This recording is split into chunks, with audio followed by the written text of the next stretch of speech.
आकाशवाणी भोपाल से प्रस्तुत हैं प्रादेशिक समाचार।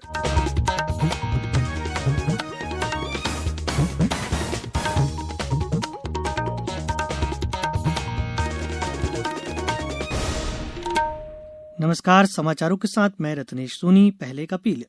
भारत ने कोविड टीकाकरण अभियान के अंतर्गत 100 करोड़ टीके लगाने का लक्ष्य हासिल कर लिया है। इस महत्वपूर्ण कार्य में योगदान करने वाले चिकित्सकों, नर्सों और अन्य स्वास्थ्य कर्मियों का आकाशवाणी अभिनंदन करता है।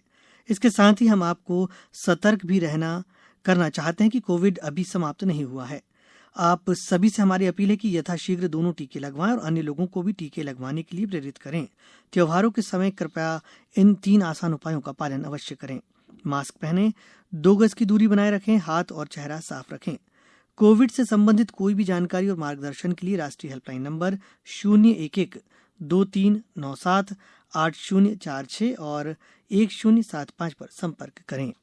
प्रदेश की खंडवा लोकसभा सीट भारतीय जनता पार्टी ने जीती। विधानसभा की 3 सीटों में से 2 पर भाजपा और 1 कांग्रेस ने जीत दर्ज कराई।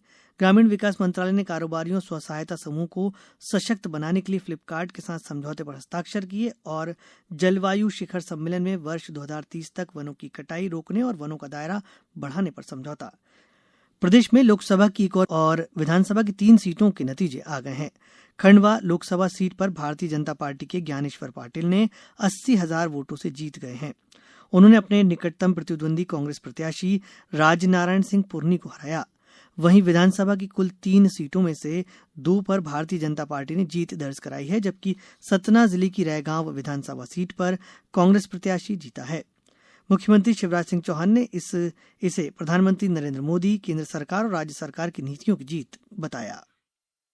माननीय प्रधानमंत्री श्रीमान नरेंद्र मोदी जी के प्रति मध्य प्रदेश की जनता का स्नेह, विश्वास और उससे भी आगे बढ़ के श्रद्धा का प्रतीक है। जन कल्याणकारी काम जो किए विकास के और जन कल्याण के केंद्र सरकार ने और भारतीय जनता पार्टी की मध्य प्रदेश की सरकार ने, ये उन कामों पर मोहर है।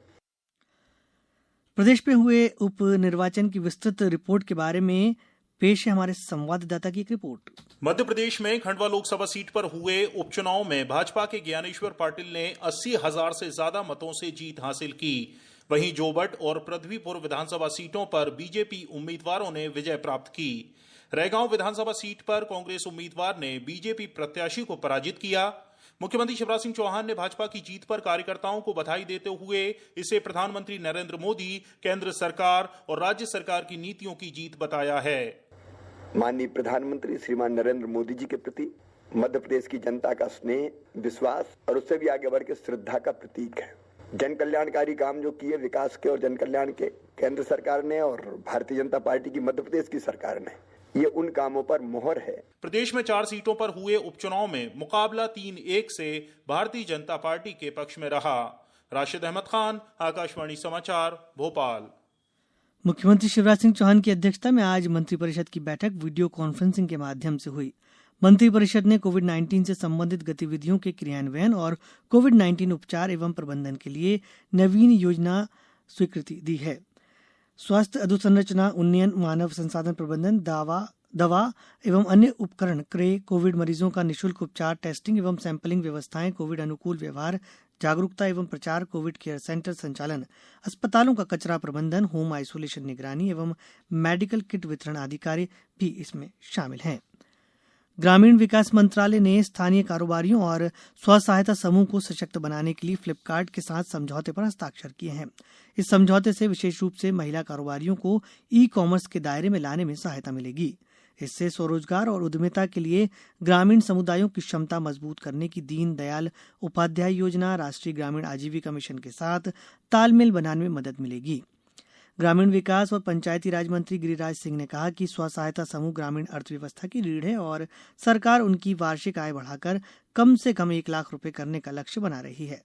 उन्होंने कहा कि दीनदयाल उपाध्याय योजना, राष्ट्रीय ग्रामीण आजीविका मिशन और फ्लिपकार्ट के बीच साझेदारी इस प्रक्रिया में मदद करेगी। श्री सिंह ने कहा कि स्व सहायता समूह के ग्रामीण उत्पादों में पूरे भारत के साथ साथ विदेशों में अपनाए जाने की अत्यधिक संभावना है। इस समझौते से ग्रामीण महिलाएं फ्लिपकार्ट के 10 करोड़ से अधिक ग्राहकों को अपने उत्पाद बेचने में सक्षम होंगी। इस अवसर पर ग्रामीण विकास राज्य मंत्री साध्वी निरंजन ज्योति भी उपस्थित थीं। अब समाचारों वक्त एक छोटे से विराम का। कोविड-19 से बचाव और सुरक्षित रहने के 3 उपाय। मास्क लगाएं, 2 गज दूरी है जरूरी, सुरक्षित दूरी रखें, हाथ और मुंह साफ रखें। समाचारों में एक बार फिर आपका स्वागत है। विश्व के 100 से अधिक देशों के नेताओं ने COP 26 जलवायु शिखर सम्मेलन में पहला बड़ा समझौता किया है। इस समझौते में 2030 तक वनों की कटाई रोकने और वनों का दायरा बढ़ाने का वायदा किया गया है। समझौते पर ब्राजील ने भी हस्ताक्षर किए हैं, जहां अमेजन के उष्णकटिबंधीय वन की कटाई की गई है। समझौते के लक्ष्य को हासिल करने के लिए सार्वजनिक और निजी सहायता से 19 अरब 20 करोड़ डॉलर की प्रतिबद्धता व्यक्त की गई है।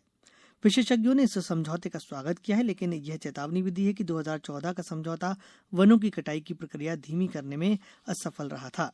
उन्होंने कहा कि प्रतिबद्धताओं को वास्तविकताओं में बदलने की आवश्यकता है।